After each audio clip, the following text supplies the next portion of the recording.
Clemson and Appalachian State is about to kick off in the next 15 minutes. But hey, I thought I'd hop on here and give you a quick pregame before the show.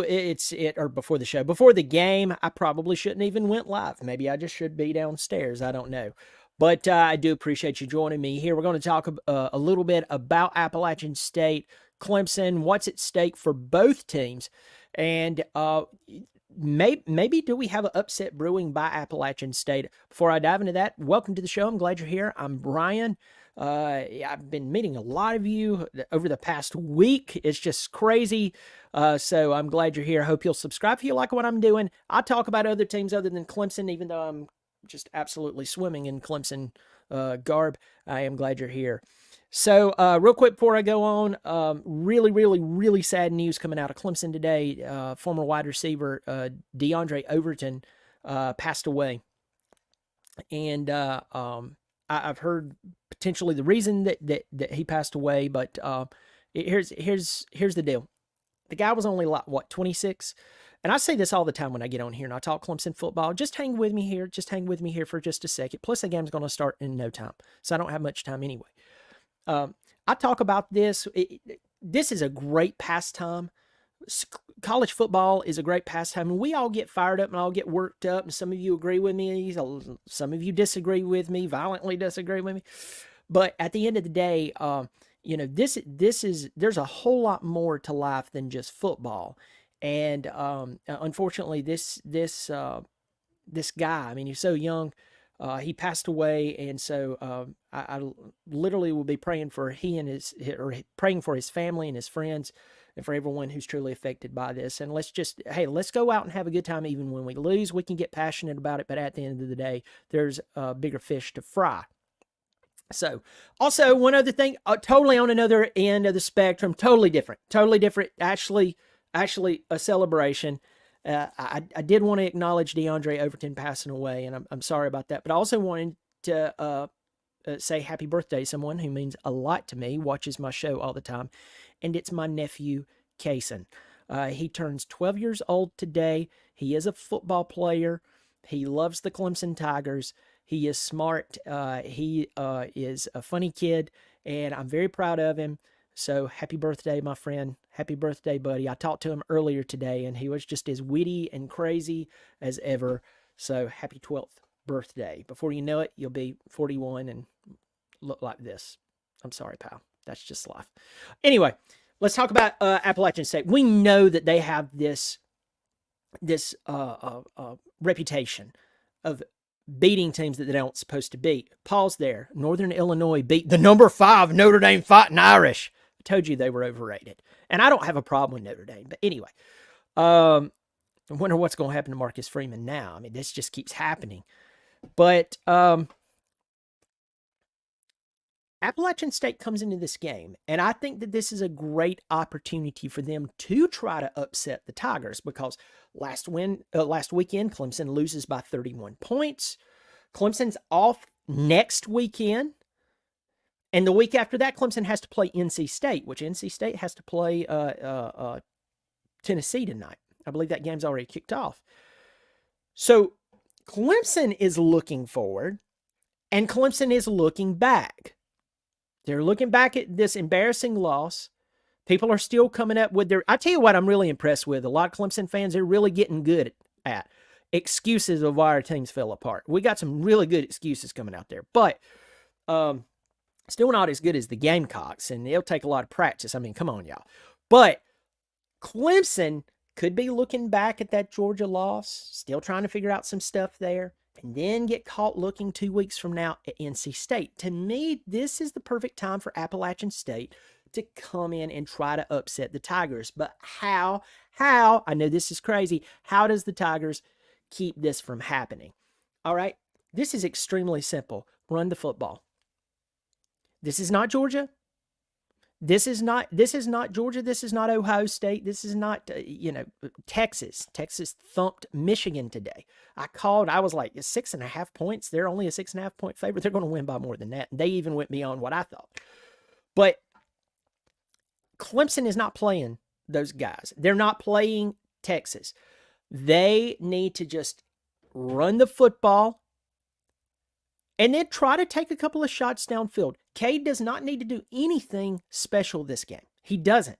Remember when he tried to force the football against an even lesser squad, no offense to them, than Appalachian State? Remember last year when he was trying to force the ball against Charleston Southern? You remember that?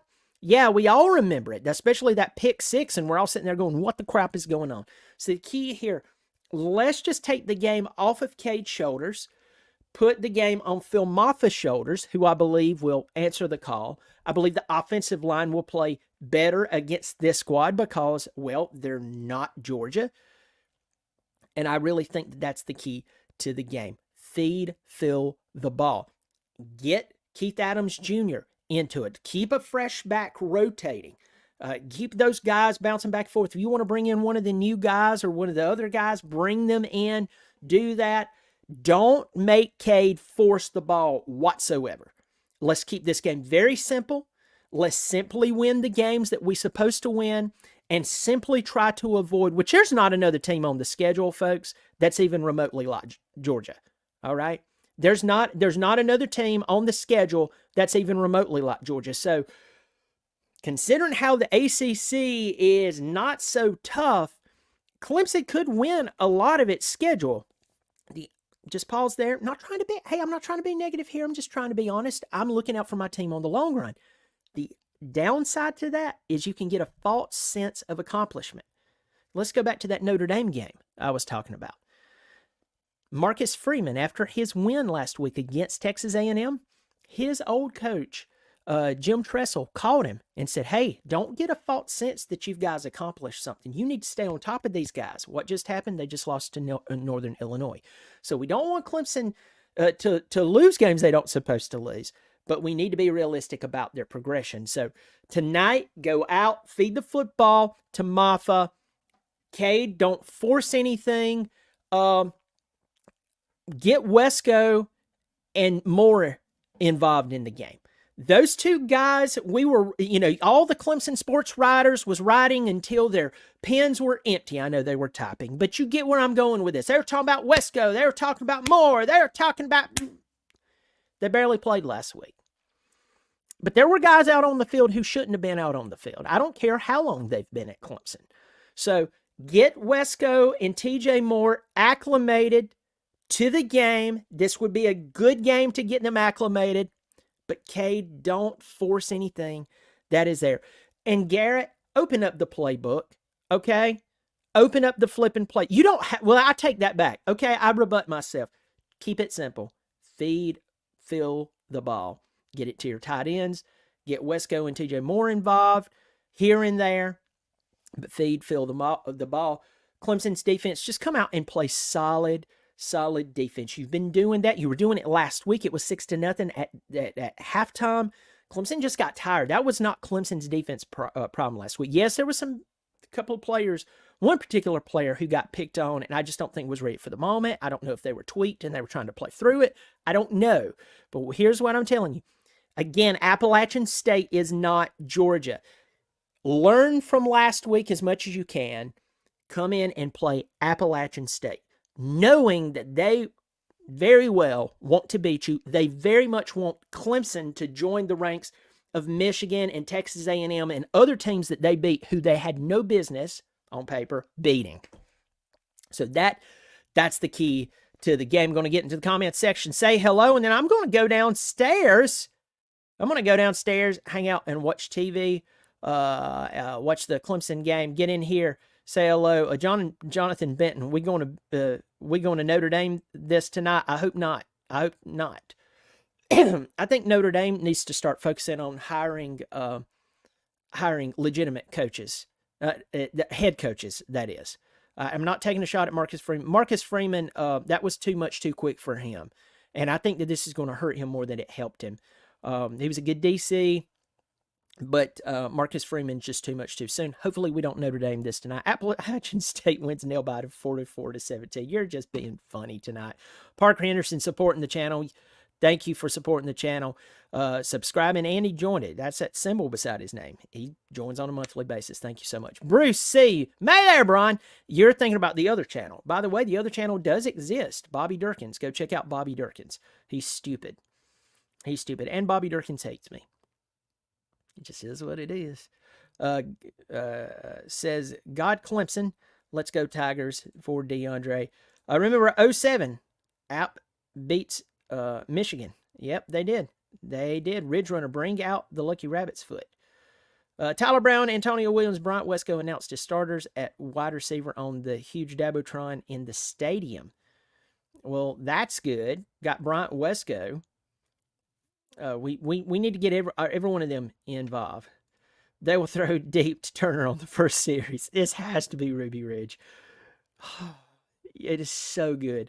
Achilles, just tuning in. Go Tigers from Myrtle Beach. App State is no sleeper. Watch them play against Coastal all the time. I saw them play last year against Coastal in Boone. It was incredible. It was a great time. I have respect for Appalachian State. I want to go back up there to another game. It was very, very nice. Tiger Tom, send my boy Brennan Stoles sneaking down the sideline. Worked pretty well so far. That is if he can hold on to the ball. I believe he can. I believe he can. CT, yay, go Tigers. Good to see you, CT. User, hope Stellato was back. Hopefully he can. Got wings on the grill, Jamie Stone says. Let's go Tigers. That's right. And Jaden Butler, let's not throw bubble screens every play. I know it's tempting. You got to remember. See, the problem with you, Jaden, and myself, you got to understand we're not coaches. We're not the experts. See, if you really knew the game, Jaden, you would understand that that when you throw the ball out there in the flats for the umpteenth time, they're just waiting to get the ball out in space to their playmakers and get some mismatches out on the corner. You know, I know their wide receivers hasn't blocked all night, but this is going to be the one. If I hear that one more time, I'm going to flip and scream. I get sick and tired of that. People live in a fantasy world. Mad TV, let's go Tigers. Diane Lusk, fingers crossed. Fingers crossed, I know. We are in good company with Tennessee Tech against Georgia. 3 points each. Hey, that's where we're at. Well, I mean, if you hear other people talk, Tennessee Tech, I guess, is they got it going on. They got it going on. You better buy stock. You never know. Folks, there's 146 of you in here. I hope you subscribe. Really, really, seriously, before you go, I hear people say that all the time.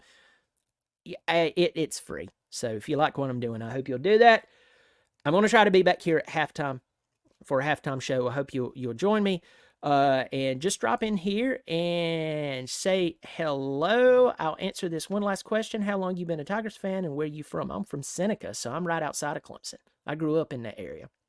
So I've been a Tigers fan since, well, I can remember, and that was the Danny Ford days. So Danny Ford, Ken Hatfield, Tommy West, Tommy Bowden, now Dabo. So I've been a Tiger fan for a very, very long time, and most of it has been bad if you think about that time frame. So I've been pulling for them for a long time. I love my Tigers to be pulling for them, but that doesn't mean I ain't going to criticize them, because if you really love someone, you tell them the truth. If you don't care about them, you try to you try to just wish away and hope away reality, and that's not a way to fix things. Just being negative is not going to fix things either. Just being negative,